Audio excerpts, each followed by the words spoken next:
Miller. I'm an evolutionary psychologist, and I'm normally based at University of New Mexico. And I ended up here because I gave one of these Paduano symposia on business ethics last spring, and talked about sexual selection for moral virtues and the way that businesses might make it easier for people to display their moral virtues in the course of their working lives. So that seemed to interest a couple of the people here, and they invited me as a visiting professor.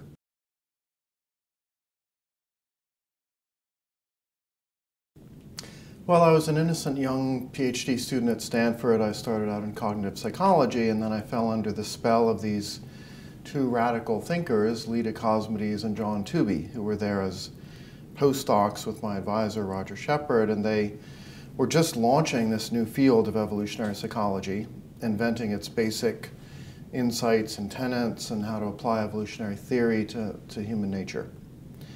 And I was completely captivated by those ideas and thought, that's my calling, I want to commit to doing that as my career. And so for the last 25 years, that's been what I've focused on.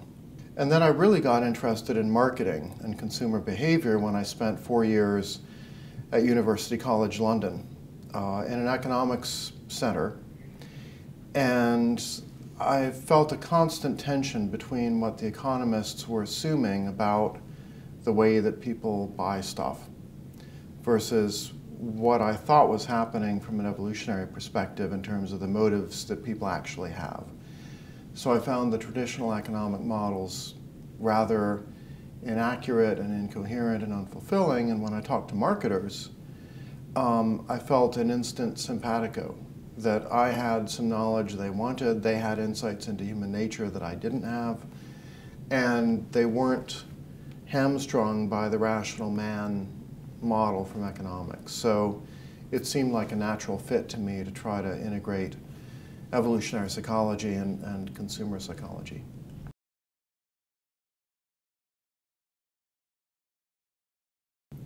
I think what we're doing at NYU Stern now is feeling out all the different ways that evolutionary insights might be able to transform the way that we teach business to undergrads and MBA students, the way that we research and think about business, and the way that we make suggestions about social policy and political regulation in terms of how we can make businesses operate better for people, for the environment,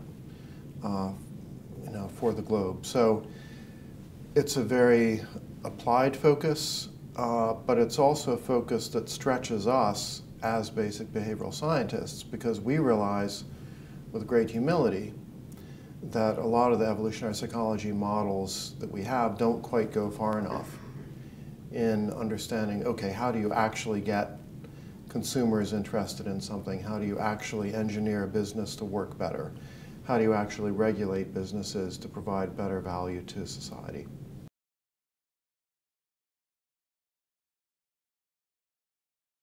I think our Darwin's Business Conference is going really, really well. We've got 10 terrific speakers.